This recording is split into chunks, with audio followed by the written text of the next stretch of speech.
There is a magic older than kings, more powerful than swords, a force feared even by the gods themselves. This is Seidr, the forbidden art of fate weaving, the magic of Freya, the mistress of the unseen. In the heart of Norse magic, there lies a power unlike any other.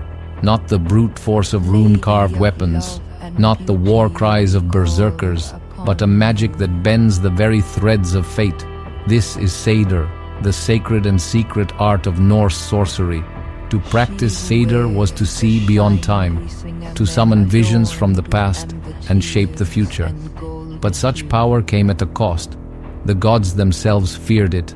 The warriors of Midgard called it unmanly, and those who wielded it, they walked a path of power and peril. And at the heart of this magic stood Freya, goddess of love, war, and fate, a master of Seidr, a teacher of gods. It was Freya who brought Seidr to the halls of Asgard, she who taught Odin, the great All-Father, the ways of fate-weaving. And yet, despite all his wisdom, even he would never truly master it. Odin was no stranger to sacrifice. He plucked out his own eye for wisdom, hung himself upon Yggdrasil for 9 long nights, and when he saw the power Freya commanded, he had to possess it. But Seidr was not a gift freely given. It was not learned in battle, nor won by strength. It required surrender.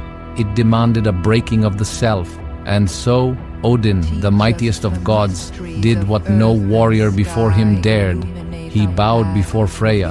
He became her student, and in doing so, he shattered the very laws of his world. For all its power, Seidr came with a price.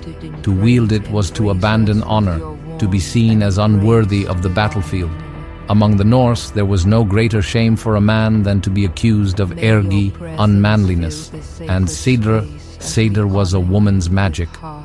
And so, though Odin learned the art, he could never fully embrace it. He practiced it in secret. He hid his knowledge behind riddles and runes. But Freya? She walked in the open, unashamed. Seidr was hers, and no man, not even a god, could take it from her. But what was Seidr truly? It was not mere spellcraft.